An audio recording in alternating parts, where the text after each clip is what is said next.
예수께서 살아계실 때 갈릴리의 왕은 헤롯 안티파스였습니다. 헤롯 안티파스는 예수께서 태어나셨을 때 유아들을 살해한 헤롯 대왕의 아들입니다. 헤롯 대왕이 죽고 나서 이 이스라엘은 세 개의 나라로 분할 통치되었는데 갈릴리는 헤롯 안티파스가 지배하게 되고 갈릴리 아랫지역은 헤롯 아켈라오가 지배하게 되고 갈릴리 윗지역은 헤롯 빌립이 지배하게 됩니다. 특히 이 헤롯 안티파스는 대단히 친로마적이었고 또 정치적인 야욕을 대단히 크게 품고 있던 사람이었습니다. 그가 첫 번째로 한 일, 그것은 로마의 문화를 갈릴리 땅에 이식하는 거였습니다. 즉 식민지로서의 갈릴리를 로마의 문화로 가득 채우려고 노력했습니다. 그 일 중에 하나가 바로 갈릴리의 수도를 옮기는 거죠. 원래 갈릴리의 수도는 세포리스라고 하는 곳이었는데 나사렛에서 한 6km 정도 떨어진 곳에 있었는데 그 세포리스를 갈릴리 호수 바로 곁에 있는 티베리아라고 하는 곳으로 수도를 옮기고자 했습니다. 그때 유대인들은 티베리아로 갈릴리의 수도를 옮기는 것을 대단히 반대했습니다. 왜냐하면 티베리아는 갈릴리 사람들의 무덤이 있는 곳이었기 때문입니다. 지금도 무덤이 있는 곳에 집을 가까이 짓지 않는 것처럼 특히 유대인들의 문화에서 무덤이 있는 곳은 산자들의 공간이 될 수 없다라고 하는 신념이 있었습니다. 그럼에도 이 헤롯 안티파스는 티베리아로 갈릴리의 수도를 옮기고자 했습니다. 그리고는 마침내 수도를 옮기게 되었는데 그 여러 가지 요인이 있었겠죠. 왜 티베리아로 갈릴리 수도를 옮겼을까? 몇 가지 이유가 있습니다. 가장 첫 번째 이유는 언덕 위에 이 티베리아라고 하는 곳이 위치했습니다. 그래서 당시에는 평지에다가 집을 짓기보다는 오히려 약간 둔턱진 언덕지음에 지리적으로 집을 위치시키는 게 오히려 살기에 좋다 하는 그런 정서들을 반영하고 있었고, 두 번째는 풍광이 좋았습니다. 나사렛, 또 세포리스 이런 데는 전부 구릉지대에 있어서 그저 구릉들만 이렇게 나타날 뿐 팍 트인 그런 풍광을 보기가 어려웠는데 디베리아는 갈릴리 호수 바로 곁에 있었기 때문에 앞으로 디베리아 호수가 아주 넓다랗게 펼쳐져 있는 그 모습을 바라볼 수가 있었죠. 세 번째 결정적인 이유는 티베리아에서는 온천물이 나왔습니다. 질 좋은 온천물이. 그 물은 지금도 나옵니다. 티베리아에 좋은 호텔들이 많은데 그 호텔에 온천물이 나오죠. 이런 세 가지 이유를 가지고 안티파스는 수도를 옮기게 되는 거죠. 그러면서 결정적으로 이름을 본래 이름이 아니라 로마식 이름 티베리아스, 즉 디베리아라고 이름을 붙이게 되는데 그 디베리아는 당시 로마 황제였던 제2대 황제인 티베리아스의 이름을 따다 붙이는 겁니다. 다분히 정치적이죠. 한 도시의 이름을 질 때 로마 황제의 이름을 따다가 짓는다. 잘 보이려고 하는 거죠. 그는 이렇게 정치적인 의도에서 수도를 세포리스에서 디베리아로 옮기게 되죠. 결과적으로 이 디베리아에는 유대인들이 많이 살지 않고 대부분 이방인들이 살게 됩니다. 그러니 유대인들은 헤롯 안티파스에 대해서 반감을 지닐 수밖에 없었겠죠. 기껏 수도를 옮겼는데 거기에는 이방인들밖에 살지 못한다. 이 헤롯 안티파스가 또 이와 같은 행위를 저질렀던 가장 큰 이유 중에 하나는 그는 유대인이 아니었습니다. 그는 에돔 족속이었습니다. 에돔 족속은 이스라엘 백성들이 출애굽할 때에도 방해했던 그런 민족이죠. 에서의 후손들이니까. 그래서 그는 유대인들에게 어떤 환심을 사고 유대인들의 신뢰를 얻고자 하기보다는 그를 임명해준 로마 당국에 잘 보이는 것이 훨씬 더 그의 정권에 안정적이다 하는 생각을 가지고 있었기 때문에 유대인들이 어떻게 생각하든 말든 별 상관없이 그는 이 티베리아로 갈릴리의 수도를 옮기게 되었던 것입니다. 자, 그런 헤롯 안티파스에게 불행한 일이 생기게 되는데 그것은 그에게 불행한 일이라기보다는 오히려 그의 주변 인물들에게 불행을 끼치는 사람이 되는 거죠. 세례 요한을 죽이는 결과, 오늘 본문 말씀에 보면 세례 요한을 죽이는 헤롯, 그리고 죽이게 되는 일련의 과정들이 자세하게 나타나고 있습니다. 원래 헤롯에게는 아까 말씀드린 것처럼 아켈라오, 또 헤롯 빌립이라고 하는 형제들 말고 또 형제들이 있어요. 그래서 헤롯 빌립 1세, 헤롯 빌립 2세 이렇게 있는데 아까 갈릴리 위쪽 지역을 지배하던 그 빌립은 헤롯 빌립 2세입니다. 그에게는 이복 형제가 또 하나 있었어요. 그 이복 형제의 이름이 바로 헤롯 빌립 1세입니다. 그러니까 갈릴리 위쪽 지역을 지배하던 빌립과 헤로디아의 남편이었던 빌립은 다른 사람이었던 걸 알 수가 있죠. 이 헤롯 빌립 1세는 헤로디아와 결혼하게 되고 그와 딸을 낳게 되죠. 그 딸의 이름이 살로메라고 하는 이름을 지니고 있죠. 문제는 이 헤롯 안티파스가 이복 동생인 헤롯 빌립 1세의 아내인 헤로디아와 그의 딸인 살로메를 빼앗아서 자기 사람으로 만들었다는 데 있습니다. 여기에서부터 불행이 시작됩니다. 원래 헤롯 안티파스의 부인은 누구냐면은 나바테아 왕국의 왕 아레타의 딸 파샬리스라고 하는 여인이 그의 왕비였습니다. 나바테아라고 하는 나라는 어디 있냐면 지금의 요르단에 있었습니다. 영화에서도 보신 적이 있는 곳인데 어디냐면 인디아나 존스 3탄 최후의 성전에서 해리슨 포드가 성배를 가지러 가는 바로 그 동굴 같은 곳, 거기 지금은 페트라라고 얘기하는데 거기가 바로 나바테아 왕국의 그 주거지였어요.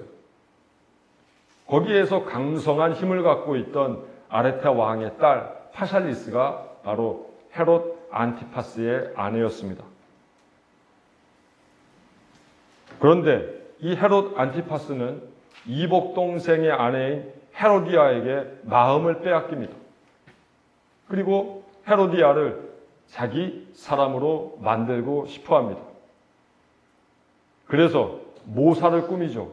어떻게 모사를 꾸미냐면 그가 로마로 가는 길에 같이 동행하자고 그의 동생인 헤롯 빌립 1세에게 이야기하고 이왕이면 부부 동반하자고 이야기합니다. 그래서 파샬리스는 그냥 갈릴리에 남아있고 헤롯 안티파스와 그 다음에 헤롯 빌립 1세 그리고 헤로디아가 같이 로마를 향하게 됩니다. 가는 도중 어느 날 헤롯 안티파스는 제수씨라 할 수 있는 헤로디아에게 그의 마음을 고백하고 자기와 결혼해 줄 것을 부탁을 합니다. 있을 수 없는 얘기인데 헤롯 안티파스는 그렇게 죄를 저지릅니다. 헤로디아 역시 이후의 행적을 보면 정치적인 욕망이 있던 사람이었어요. 원래 헤롯 빌립 1세는 아버지인 헤롯 대왕이 인정할 만큼 대단히 신망받는 사람이었고 후계자로서 점 찍어 놓은 사람이었습니다. 그런데 웬일인지 그는 영토를 분할받지 못했고 그냥 서민으로 살아가고 있었습니다. 헤로디아가 볼 때 자기가 계속해서 헤롯 빌립 1세와 사는 것보다는 오히려 그의 이복형인 헤롯 안티파스와 사는 것이 더 좋겠다 판단해서인지 헤롯 안티파스의 청혼을 받아들이게 됩니다. 자, 그러면은 이 헤롯 안티파스에게는 아내가 한 명 더 생기는 거죠. 그러면 나바테안 아레타 왕의 공주 파샬리스는 어떤 입장을 취해야 할까요? 그는 어떻게 되는 걸까요? 헤롯 안티파스는 본래 일부 다처제를 생각하고 있었습니다. 왜냐하면 그의 아버지 헤롯 대왕도 여러 후궁을 두고 있었기 때문에 자기도 처 하나, 마누라 하나 더 생기는 것 좀 별거 아니라고 그렇게 생각을 했었던 거죠. 그래서 파샬리스는 파샬리스대로 그대로 데리고 살고 또 헤로디아는 새로 맞아들이는 이것을 생각했습니다. 하지만 아레타 왕의 딸인 파샬리스의 생각은 달랐습니다. 그를 향하던 헤롯 안티파스 왕의 마음이 이제는 헤로디아 쪽으로 넘어가고 있는 것을 보게 되었고 마음을 빼앗긴 그에게 자신도 멀어지고 있음을 보게 되었고 또 정치적인 야욕이 있는 헤로디아는 결코 자기를 그대로 둘 리 없다라고 하는 두려움이 몰려왔습니다. 그래서 몰래 이 첫 번째 조강지처인 파샬리스는 갈릴리를 떠나 몰래 떠나서 그의 아버지가 있는 나바테아, 지금의 요르단으로 가게 되는 거죠. 이 일에 대해서 유대인들은 대단히 비난했습니다. 왜냐하면 형사 취수제라고 하는 문화가 있어요. 형이 죽으면 취수, 그 형수와 결혼시키는 문화가 있었어요. 동생을. 성경에도 나와 있죠. 형사 취수제. 즉 형이 죽어야지 그 아내를 자기의 아내로 받아들이는 건데 멀쩡히 형제가 살아있는데 그 아내를 빼앗는다라고 하는 것은 결코 용납될 수 없다는 겁니다. 유대인들은 대단히 비난했습니다. 그 행태는 옳지 않다고 이야기했습니다. 세례 요한 역시 그러한 행태가 옳지 않다고 비난했습니다. 그런데 일반 백성들이 비난하는 것과 세례 요한이 비난하는 것은 중요성이나 정도의 차이가 있었죠. 당시만 해도 세례 요한은 대단히 갈릴리에서 중요한 인물이었고 하나님의 말씀을 전하는 사람이었고 사람들이 그를 많이 신망하고 따랐기 때문에 세례 요한이 한마디 하는 것에 대해서 대단히 두려워했습니다. 그래서 세례 요한을 잡아다가 옥에 가두게 되었죠. 마음 같아서는 죽여버리고 싶었는데 그럴 수 없었어요. 오늘 성경에 보니까 헤롯이 이 세례 요한을 죽이지 못한 그 이유가 자세히 설명되어 있죠. 뭐라고 얘기하냐면 헤롯도 알고 있었어요. 세례 요한이 얼마나 의롭고 거룩한 사람인지. 그리고 그의 말이 대단히 받아들이기 씁쓸했지만 그러면서도 그의 말이 옳다라고 하는 것. 그래서 달갑게 받아들여야 된다는 것을 그는 알고 있었어요. 두 개의 마음이 늘 모순되어 있었지만 그래도 세례 요한을 죽이는 데까지는 나가지 않았다는 것을 알 수 있죠. 그런데 사건이 벌어집니다. 어떤 사건이 벌어지냐면 이 헤롯 안티파스의 생일날 천부장 그리고 갈릴리의 많은 귀인들을 데리고서 이제 생일 파티를 열게 되죠. 마침 그때 생일 파티 자리에서 이 헤로디아의 딸인 살로메가 춤을 추게 되죠. 춤을 자기 생일을 위해서 막 추고 축하하러 온 축하객들이 이를 보고 기뻐하자. 거기에서 헤롯 안티파스는 대단히 기분이 좋아지고 기뻤습니다. 더군다나 자기가 낳지 않은 딸이긴 하지만 자기 생일을 위해서 그와 같이 춤을 춰준다는 것이 정말 예쁘고 귀여웠습니다. 그러자 그 춤을 다 춘 다음 딸인 살로메에게 묻죠. 네가 뭘 원하느냐? 내가 네가 원하는 모든 걸 내가 다 들어주겠다. 하물며 우리 이 갈릴리의 영토 절반을 달라고 해도 내가 다 주겠다. 이야기하죠. 헤롯 안티파스는 이 갈릴리 절반의 땅을 살로메에게 줄 권한이 있습니까? 없습니까? 없죠. 왜요? 그는 위임받은 왕이죠. 위임받은 로마 제국이 너 갈릴리를 통치해라 하고 위임해준 왕이니 영토를 분할할 수 있는 권한이 그에게는 없었습니다. 그럼 성경에 나온 이 말은 뭘까? 그만큼 기뻤다는 거죠. 그만큼 헌을 할 만큼 마음이 아주 좋았다는 이야기입니다. 살로메는 이 엄청난 이야기 앞에서 어찌할 바를 몰라서 급히 엄마에게로 가게 되죠. 엄마인 헤로디아에게 아버지가 나한테 뭘 주신다는데 뭘 달라고 할까요? 하니까 헤로디아는 아무 고민 없이 세례 요한의 머리를 달라고 해라. 아무런 고민도 없이 그렇게 이야기했습니다. 어쩌면 엄마의 말이라면 또 철석같이 믿었던 이 살로메는 즉시 헤롯 안티파스에게 가서 세례 요한의 머리를 소반에 담아서 가져다 달라고 청을 넣습니다.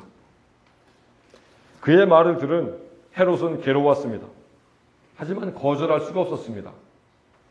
갈릴리의 왕으로서 그 많은 사람들 앞에서 그가 맹세하고 그렇게 즐거워했는데 딸이 춤춘 거에 대해서 그가 어찌해서든 보답하겠다고 했는데 정작 딸이 어떤 부탁을 했을 때 그것을 들어주지 않는다면 그것은 온당치 않다.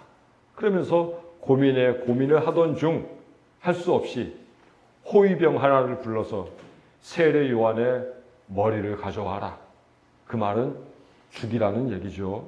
참수해서 죽인 다음 그의 머리를 가져오게 했습니다. 결국 호위병은 나가서 그의 목을 베었고 세례 요한의 머리를 가져다가 쟁반에 담아 헤롯에게 갖다 주고 헤롯은 그것을 살로메에게 주고 살로메는 그것을 자기 어머니 헤로디아에게 가져다 주게 됩니다. 우리는 이러한 사건들을 보면서 공통점 하나, 이들의 공통점을 뭘까? 그것은 분별력이 없다는 것입니다. 무엇이 옳고 무엇이 그리고 무엇이 적절하고 부적절한지에 대해서 생각지 않는다는 말입니다. 분별력이라고 하는 것은 우리가 세상을 살아가면서 꼭 필요한 능력입니다. 어떤 일을 한다 해도 지금 하는 게 좋은지 나중에 하는 게 좋은지 우리는 꼭 생각을 해봐야 되겠죠. 똑같은 일을 해도 이렇게 하는 게 좋은지 저렇게 하는 게 좋은지 어떤 게 더 좋은지에 대해서 생각하고서 선택할 줄 아는 능력, 그것을 우리는 분별력이라고 이야기합니다. 그런데 오늘 이 성경 말씀에는 분별력이 있는 사람이 아니라 분별력이 없는 사람들이 저지르는 행태, 그리고 그 결과가 나타나게 되죠. 그 중에서도 이 모든 사단의 중심에는 바로 헤롯 안티파스가 있습니다. 헤롯 안티파스가 분별력이 없는 까닭에 여러 사람이 고생하게 됩니다.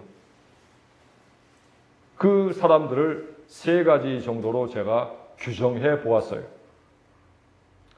첫 번째는 바로 그의 이복 형제인 헤롯 헤롯 빌립 1세입니다. 그는 정치적인 능력도 있었고 아버지 헤롯 대왕에게 인정을 받던 아주 좋은 사람이었습니다. 사랑하는 여인 헤로디아와 결혼했고 또 살로메라고 하는 딸도 낳습니다. 그런데 헤롯 안티파스의 욕심은 바로 이러한 건강한 가정 하나를 깨버리고 말았습니다. 안티파스는 그의 욕심을 채우기 위해서 아내인 헤로디아와 딸 살로메를 빼앗아갔습니다. 성경에는 헤롯 빌립 1세의 생애가 나오지 않지만 그의 인생의 마무리가 어떻게 된지 모르겠지만 아내를 빼앗기고 딸을 빼앗긴 바로 이 헤롯 빌립 1세의 인생은 절망이었을 것이고 깜깜한 어둠이었을 것입니다. 헤롯 빌립 1세의 분별력 없는 행위가 이복 동생 헤롯 빌립 1세의 삶을, 인생을 망가뜨리고 말았다는 것입니다.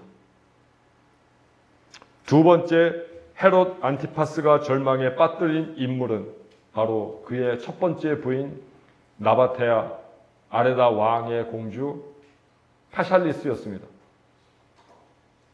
파샬리스는 헤로디아가 등장하기 전까지는 아무 문제 없이 헤롯 안티파스와 잘 살고 있었습니다.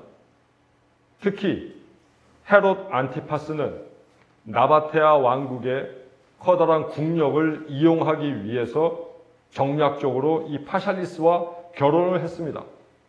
그럼에도 파샬리스는 헤롯 안티파스와 안정적인 삶을 유지하고 있었습니다. 그러나 헤로디아에게 마음을 빼앗긴 헤롯 안티파스, 그를 바라보는 파샬리스의 마음은 결코 편안할 리 없습니다.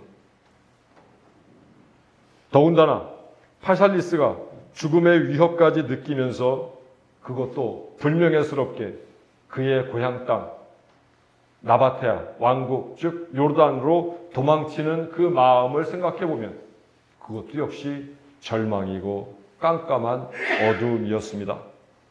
고향으로 향하는 파샬리스, 그리고 본래 헤롯 안티파스와 꾸렸던 가정을 떠나버리는 파샬리스, 그의 마음은 결코 편할 리 없었다는 거죠. 이 파샬리스가 바로 헤롯 안티파스가 절망에 빠뜨린 두 번째 인물입니다.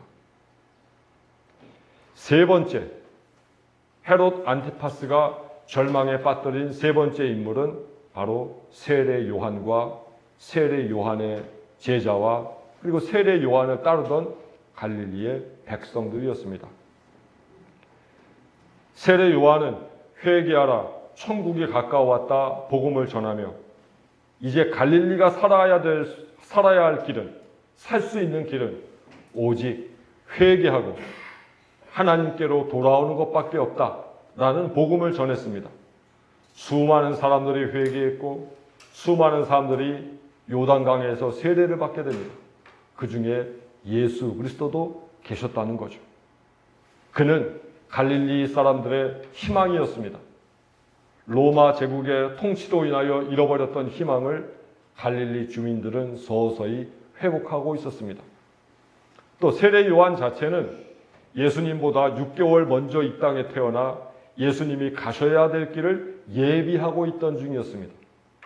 어쩌면 세례 요한은 감옥에 있으면서 예수께서 가셔야 될 길을 내가 좀 더 편안하게 닦아놔야 되는데, 좀 더 넓게 닦아놔야 되는데 하는 아쉬움이 그에게 컸을 것입니다. 그러던 어느 날 갑자기 호위병이 와서 자기를 죽인다고 하니 그때 느꼈을 그의 감정도 역시 절망이었습니다. 아직 할 일이 많은데. 세례 요한이 죽은 후 그를 철석같이 믿고 따르던 제자들도 역시 절망이었을 것입니다. 제대로 된 스승을 만나 이제 제대로 된 인생을 살아보겠노라 그를 따라 나섰는데 스승이 갑작스럽게 죽게 된다고 하니 제자들도 역시 절망에 빠질 수밖에 없었습니다. 결국 시대의 암울함을 느끼던 갈릴리 백성들도 역시 마침내 회복했던 희망과 구원의 등불을 잃어버리는 절망을 느끼게 되는 거죠. 헤롯 안티파스가 분별력 없이 헤로디아를 선택하고 파샬리스가 그의 나라로 돌아가게끔 만들고 갈릴리를 로마 문화로 가득 채우려고 하고 또 오랫동안 수도였던 세포리스를 수도로 디베리아로 옮기는 이러한 모습 속에서 분별력이 없다고 하는 것이 얼마나 엄청난 삶의 결과를 가져오는가에 대해서 우리는 깨닫게 됩니다. 그러면 헤롯 안티파스의 삶은 어떻게 되었을까? 요세푸스라고 하는 고대 역사가가 있습니다. 그 요세푸스의 역사를 보면은 어떻게 되어 있냐면 후에 이 파샬리스가 쫓겨난 다음 이 갈릴리와 나바테아 왕국 간에 전쟁이 일어나게 되죠. 그 전쟁에서 이 헤롯 안티파스는 패배하게 됩니다. 그때 그 패배한 일에 대해서 평가하기를 뭐라고 평가했냐면 세례 요한을 죽였기 때문에 전쟁에서 졌다. 그렇게 평가하고 있어요. 그의 분별력 없음이 결국 전쟁에서의 패망으로 나타나고 있죠. 그리고서 이제 기원 후 37년에 그때 로마 황제가 바뀌게 됩니다. 37년에 티베리아스라고 하는 이 로마 황제가 죽고 3대 로마 황제가 등극하게 되는데 그의 이름이 영화에도 가끔 나오는 칼리굴라라고 하는 황제가 등극하게 됩니다. 자, 근데 이 칼리굴라라고 하는 황제가 중요해요. 왜냐하면 이 칼리굴라 로마 황제와 헤로디아의 오빠인 아그리파 1세, 사도행전에 나오죠. 이 아그리파 1세가 서로 친분이 있어요. 친해요. 그러다 보니까 헤로디아가 어떤 마음을 품게 되냐면 갈릴리의 이 왕위를 자신의 오빠인 아그리파 1세에게 줄 수도 있겠다 하고 생각을 하게 되죠.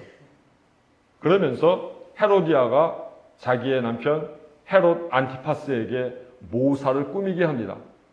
어떻게 모사를 꾸미냐면 이 아그리파 1세와 칼리굴라 사이에 어떤 관계가 깨지게끔 모사를 꾸며서 이 둘의 관계를 나누어 놓으려고 합니다.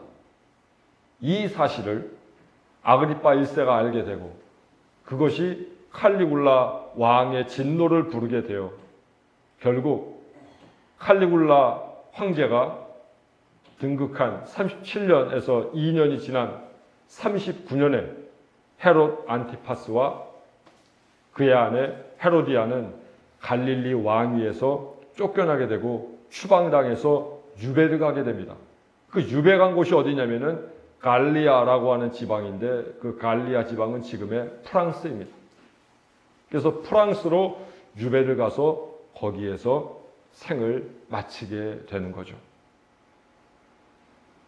결국 분별력이 없다라고 하는 그것이 갈릴리 주민들에게도 절망을 가져오게 되었고 파샬리스에게도 절망을 가져오게 되었고 그의 가족 자체를 망가지게끔 만들었던 것을 기억할 수 있습니다. 교우 여러분, 우리가 어떤 말을 할 때, 어떤 행위를 할 때, 어떤 일을 선택할 때 우리는 즉흥적으로 그 일을 무조건 받아들이고 하려고 하고 말하려고 하지 말고 분별력을 지니고 우리는 그리스도인답게 어떤 일을 잘 판단하여 어떤 행위를 해 나가야 합니다. 한 번의 분별력 없음이 영원한 형벌이 되기도 하고 누군가에게는 커다란 절망과 짐이 되기도 합니다. 내가 의미 없이 했던 그 한마디가 누군가에게는 커다란 짐이 돼서 누군가를 어렵게 만들곤 하는 거죠. 제가 몇 번 우리 교우들께 말씀드렸지만 저는 공부 잘하는 학생이 아니었습니다. 그런데 대학교 때 만난 제 은사께서 공부에 대해서 자신 없어 하는 저에게 그 우리 교회도 한번 오셨었죠? 박익수 교수님. 그분이 그렇게 얘기해. 너 잘해. 너 잘하고 있어. 잘할 수 있어. 내가 만났던 사람 중에 너 정말 열심히고 넌 잘해. 염려하지 말고 공부해. 했던 그 말이 제 생애에서 딱 한 번 들었던 공부에 대한 칭찬입니다. 근데 그 한마디 말씀이 저에게 자신감을 불어넣어 주었고 성경을 더욱더 열심히 연구하고 공부하게끔 만들어 주었습니다. 누군가의 분별력 있는 한마디가 그 사람에게 자신감과 용기와 희망을 불어넣어 주고 누군가의 분별력 없는 행위와 말 한마디가 누군가를 죽이기도 하고 어떤 가정을 파괴하기도 합니다. 저는 우리 교회, 우리 원천교회 사랑하는 교우들은 모두 분별력을 지닌 사람들이 되었으면 좋겠습니다. 옳은 말을 한다고 그게 다 옳은 게 아닙니다. 옳은 말도 때와 장소를 가려야 할 줄 알고 옳은 말도 상황을 보아가며 그 말을 해야 합니다. 옳다고 옳은 말이 아니에요. 아무리 옳은 말이라도 누군가에게 짐이 되고 누군가가 받아들이기 어렵다면 그것은 하나님 앞에 결코 좋다 인정받을 수 없습니다. 누군가의 상처를 건드리지 마십시오. 누군가에게 상처가 있다는 그것을 누구나 다 알아요. 말할 수 있어요. 틀린 말 아니에요. 입 바른 소리 맞아요. 그런데 누군가에게 상처가 있는 그것을 터뜨리고 끄집어내고 건드리게 되면 나는 옳은 것을 옳다고 얘기한 게 되지만 그 상처를 지닌 사람은 그 아픔에 밤잠을 이루지도 못하고 이 안에 있는 멍이 점점점 쌓여가서 그 사람을 제대로 살게 하지 못하는 겁니다. 그래서 지난 수요일 날도 그랬어요. 지적하지 말자. 지적은 누구나 할 수 있어요. 누구나 지적할 줄 알아요. 대신에 품어주는 사람이 되자. 품을 넓히자. 우리 교인들 비만인 분 한 분도 안 계시지만 우리가 가진 마음의 품만큼은 누구보다도 더 살이 쪄 오르기를 간절히 바랍니다. 우리의 품은 점점점 더 넓어져서 더욱더 많은 사람을 품을 줄 알아야 합니다. 분별력이 있다고 하는 것은 품어 안는 것입니다. 내 품을 더 넓히는 것입니다. 특히 헤롯 안티파스처럼 욕심을 내지 않는 겁니다. 내 입장에서만 모든 것을 바라보지 않는 겁니다. 자기 입장으로만 모든 것을 바라보게 되면 분별력을 잃습니다. 헤롯 안티파스가 그의 형제인 헤롯 빌립 1세의 마음을 조금이라도 생각했다면 결국 이런 불행은 나타나지 않았을 것입니다.